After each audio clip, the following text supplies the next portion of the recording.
Hi guys, welcome back to my channel. If you are new, my name is Gwen Esther Kim, and today I'm going to share one of the biggest struggles or the hardest thing about teaching at a private academy.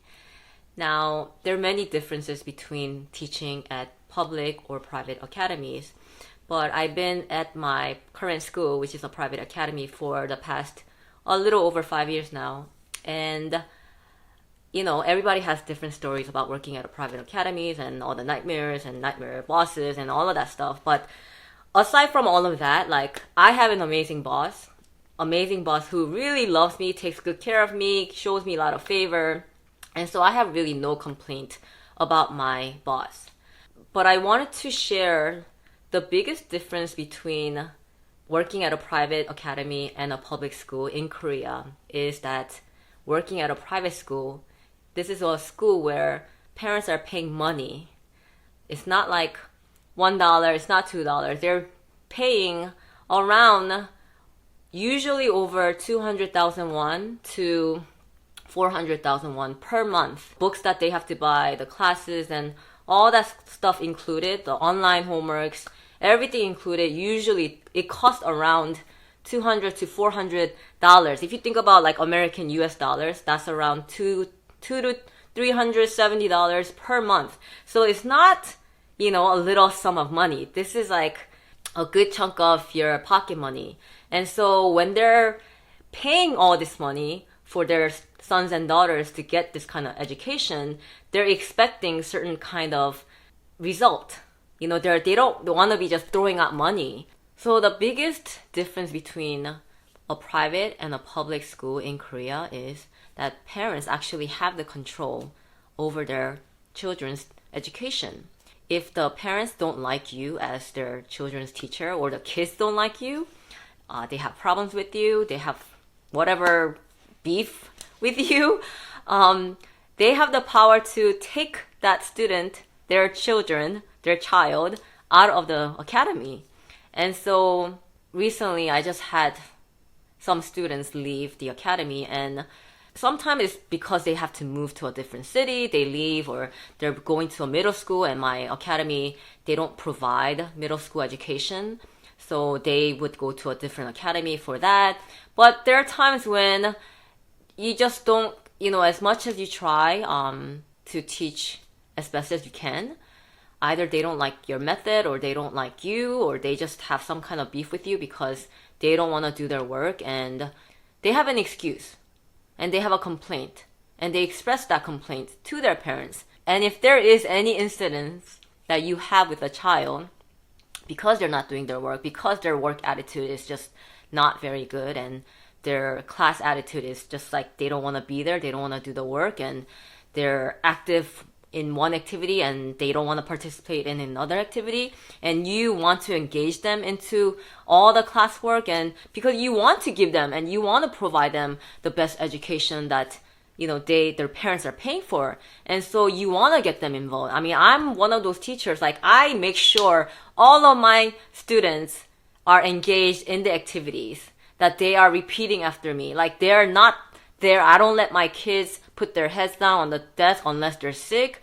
I try to engage all the students, and there are always going to be those students that don't want to participate as much and they have a bad attitude in class. And usually those are the cases where I do kind of butt heads with them. Not in a I don't ever want to project myself as hey, I'm the teacher, you better respect me and honor me, even though of course there is an underlining respect and honor both in both parts, where I honor you as a student and they should honor me as a teacher, and we're here together so that I could teach the best as I can, and you're here to learn and really get your parents' money worth.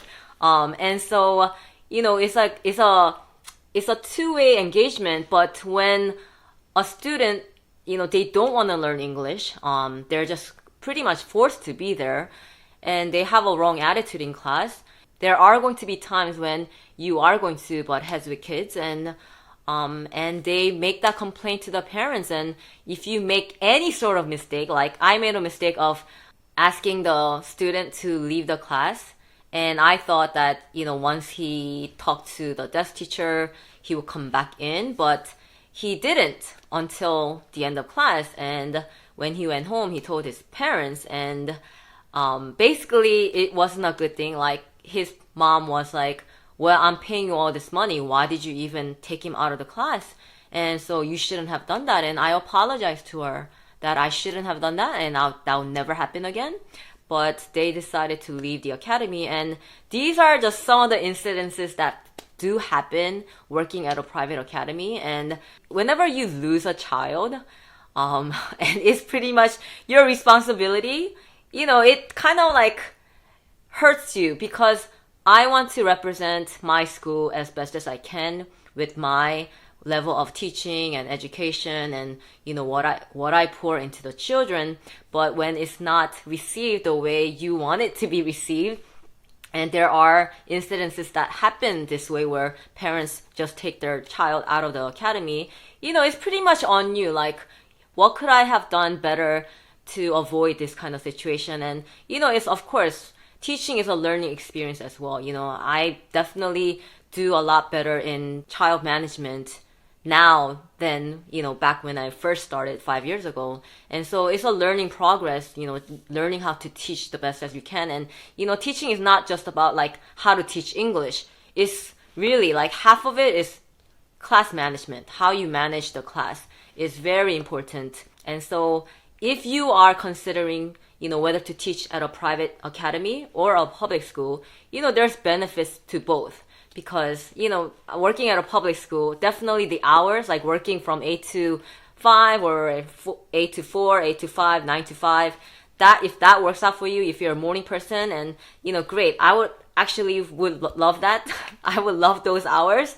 But, working at a private academy, you get paid more. And you have the platform to actually become an assistant manager, which I am right now, and managers. And, you could move up the ladder. And so, if you do plan to stay just 1 year in Korea, then maybe public school is a better choice. If you want to travel and have more free time, because working at a public school, you do get more vacation days than working in a private academy where you basically get 10 set business days. And so, there's benefits to both, but I feel like when I really think about like what is the major difference between working at a private academy and a public school is that you are responsible for the amount of kids that come into your classroom. Like if the kids like you, they'll talk to their friends about it. They'll say, yeah, I'm having so much fun in this class, in this English academy. And then that's how, like, by word of mouth,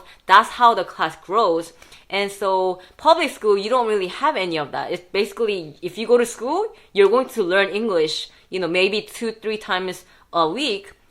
But for a private academy, the parents, they're bringing their children into that school as they're paying money and wanting some kind of result. And so there is a heavy responsibility more than if you are teaching at a public school. I mean, of course, it's all very different because it's really up to you. Like if you have a very lax attitude about teaching and, you're just here to have fun and make money, then you're not really gonna care so much about like what you do.